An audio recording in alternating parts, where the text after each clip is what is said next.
በስመ አብ ወወልድ ወመንፈስ ቅዱስ አሐዱ አምላክ። እንደ አምላክ በሚሆን በአብ በወልድ በመንፈስ ቅዱስ ስም ታኅሳስ 16 ቀን የሚነበብ የኪዳነ ምሕረት ድርሳን ነው። ልመናዋ ክብሯ ለዘላለሙ ከሁላችን ጋር ይደርብን፣ አሜን። ስሜን ባነበብኩ ጊዜ እጅግ ደስ ተሰኘሁኝ። ከመምህሬ ዮሐንስ ጋር ሳለሁ ስለደረሰብኝ መከራዎች ሁሉ ይህንን ያህል ጸጋ ተሰጠሁኝ አልሁኝ። ይህን ያህል ጸጋ ተሰጠኝ አልሁኝ። መምህሬ ዮሐንስ በታላቁ ቤት ውስጥ ነበር። ልጄ አብሮኮሮስ ሆይ በቅድስት ድንግል ማርያም መታሰቢያዋ ቀን ወደዚች ማዕድ ትደርስ ዘንድ እነሆ ጌታችን ኢየሱስ ክርስቶስ ጠራህ አለኝ። ለዘላለሙ የመታሰቢያዋ ቀን ይህ ነውና፣ ለበዓልም ወደዚህ የሚመጣ ሰው ንዑድ ክቡር ነው፣ ሐዘን መከራ የለበትምና። ዳግመኛም በቤቱ ውስጥ የመለከት ድምፅ ሰማሁኝ። ከወደ ላይ በተሰማው ቃል ሁሉም ከዚያ ደረሰ። 19 የተከፈቱ በሮችን አየሁኝ። በውስጣቸውም ሊቃነ መላእክት አንዱ ከአንዱ ጋር ቆሞ ነበር። እነርሱም የዚያች በር ጠባቂዎች ነበሩ።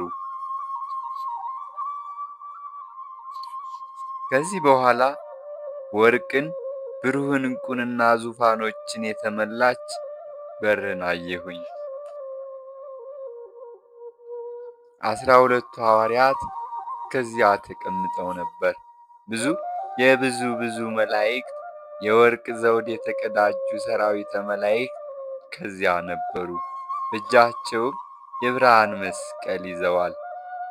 ወደዚያች ቤት እስከሚገባ ድረስ ሁሉም በየነገዳቸው በጌታችን በኢየሱስ ክርስቶስ ፊት ቆመው ነበር። መላእክት ሁላቸው ክንፋቸውን እያጣፉ አሸናፊ እግዚአብሔር ቅዱስ፣ ክቡር፣ ንጹሕ፣ ልዩ ነው እያሉ ያመሰግናሉ። እኔም አብሮኮሮስ ጌታችን ኢየሱስ ክርስቶስ መምህሬ ዮሐንስን እጅ ሲነሳው አየሁት።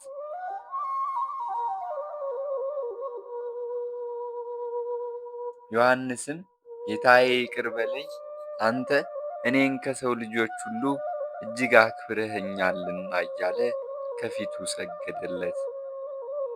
በሕይወተ ሥጋ ሳለሁ ከምድር ወደ ገነት ለማድረግ የተዘጋጀው አድርገህ ወደዚህ ወደ ዕረፍት ቦታና የመንፈስ ቅዱስ ማደሪያ ወደ ሆነው ቤት ጠራኸኝ አለው። ጌታም ዮሐንስን ዛሬ በእናቴ ማርያም የዕርገት ቀን ጠራሁህ አለው። በዚች በእናቴ ማርያም የዕርገት መታሰቢያ ቀን ግብር ያገባውን ወይም ለነዳያን፣ ለምስኪናን፣ ለታመሙ ሰዎች ምጽዋት የሰጠውን፣ ከተጠሙት ለአንዱ አንድ ጽዋ ቀዝቃዛ ውሃ ያጠጣውን በእናቴ ስም በእውነት ዋጋውን አላስቀርበትም።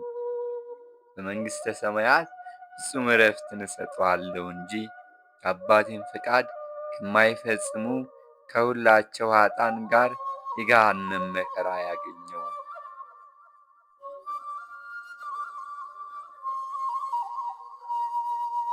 እኔ ግን ጌታዬ፣ እናትህ ማርያም ያለችው ቦታ ወዴት ነው?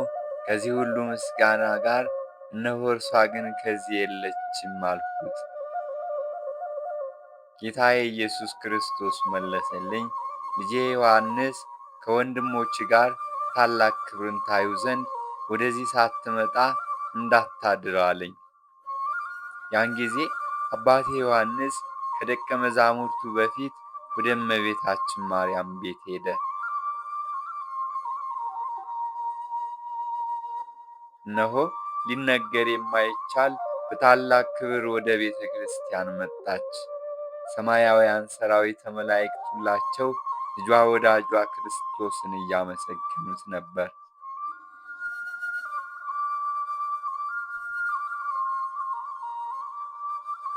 እርሷም ከ12 ደቀ መዛሙርት ጋር በቤተ ክርስቲያን ውስጥ ተቀምጣ ሳለ እግዚአብሔር ያለ ነውር ያለ ነቀፋ የወለድሽኝ እናቴ ነይ ወደ እኔ ቅረቢ እያለ ከደቀ መዛሙርት ጋር ተነጋገረ።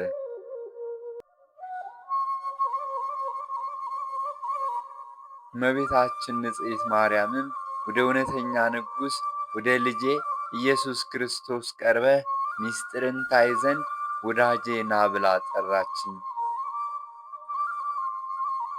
እነሆ ስለ ኃጥአን ታማልድ ዘንድ የምሕረት ቃል ኪዳንን ታገኛለህ አለችኝ።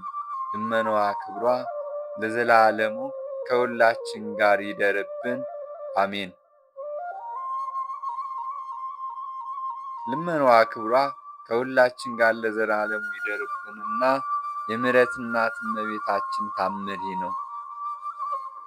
በዚች ቀን የክርስቲያን ጩኸታቸው፣ ልቅሷቸው፣ ሐዘናቸው ከእግዚአብሔር ዘንድ ስለደረሰ እነሆ ጌታችን ኢየሱስ ክርስቶስ እጆቹን ዘርግቶ በስምሽ ምሕረትን የሚጠይቁኝ ሰዎች ጸሎታቸውን ሰማኋቸው እያለ ተናገረ።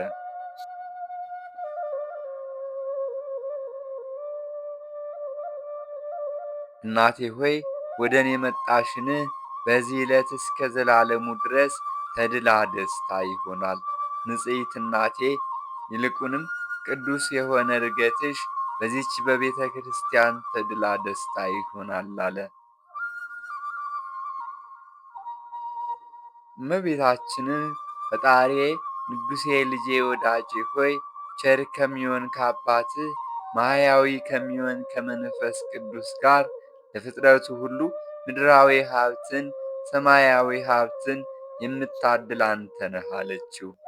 ዛሬም ዘወትርም ለዘላለሙ አሜን።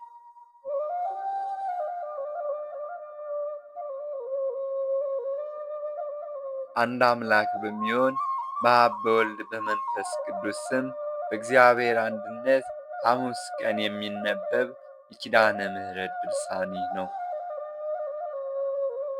ጌታችን ኢየሱስ ክርስቶስ እናቱ ማርያምን ለዓለሙ ሁሉ ሕይወት የሚሆን በጎ ልመናን ጠይቅሺ ብሎ መለሰላት።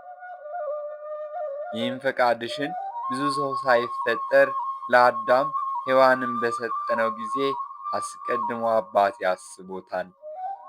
ይቺ ስም ሕይወት ናት እያለ ስሟን እንዲጠራ ትንቢት በገለጸለት ጊዜ አባቴ አስቀድሞ አስቦታል። ይቺ ስም ስለ አንቺ የተነገረች ትንቢት እንጂ የእርሷ ስም አይደለችም። ሔዋን ግን አጥፊ ናት እንጂ ሕይወት አይደለችም፣ የጥፋትን ሥራ የጀመረች ናትና። ሕይወትስ ይቅርታን ለሁሉ የምትለምኚ እናቴ አንቺ ነሽ። ቃል ኪዳን ገባንላት ከልጅ ልጅ ተወልጄ አድንሃለሁ በማለት አንቺን ቃል ኪዳን ትሁንህ ብለን ሰጠነው። ለአብርሃምም ስለ አንቺ ቃል ኪዳንን ሰጠነው። እግዚአብሔር ለአብርሃምም እንዲህ አለው፣ በልጅ በይስሐቅ ዘር ይጠራልሃል። ለያዕቆብ በወርቅ መሰላል አምሳል ብገለጽለት እኔ በማኅፀንሽ አደርሁ። ለሙሴ እሳትና ቅጠሉ ተዋህዶ በእንጨት አምሳል ብገለጽለት ቅጠሏ ሳይቃጠል ሳይጠወልግ እንደቀረ ባሕርየ መለኮቴ ሳያቃጥልሽ በማኅፀንሽ ተሸከምሽኝ። እናቴ ሆይ በኪሩቤል ሰረገላ የምቀመጥ የሰማይና የምድር ንጉሥ ስሆን በወለድሽኝ ጊዜ በበረት የተኛሁትን ትሕትናዬን አላየሽምን? ሰማይን በደመና የምጋርድ እኔ በጨርቅ ተጠቀለልሁ።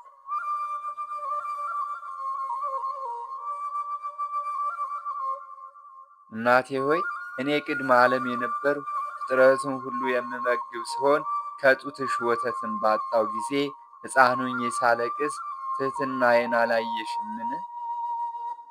እናቴ ሆይ ስለ እኔ እንጀራ በለመንሻት ጊዜ ኮቲባ ከእጅሽ ነጥቃ እኔን በምድር ላይ ብትጥለኝ የታገስኩትንስ መታገስ አላየሽምን?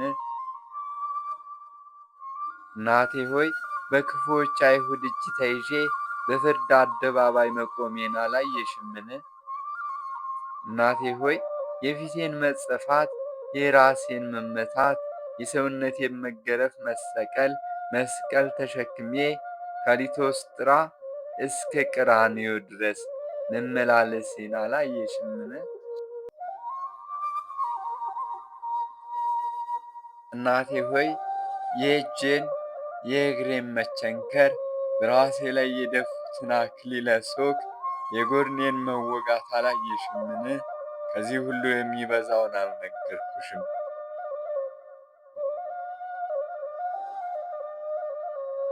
እናቴ ሆይ ይህ ሁሉ የደረሰብኝ እኔንና ይህን ዓለም ለማዳን ውረድ ተወለድ ብሎ የላከኝ የአባቴን ፍቃድ እፈጽም ዘንድ ሥጋሽን በመልበሴ ነው።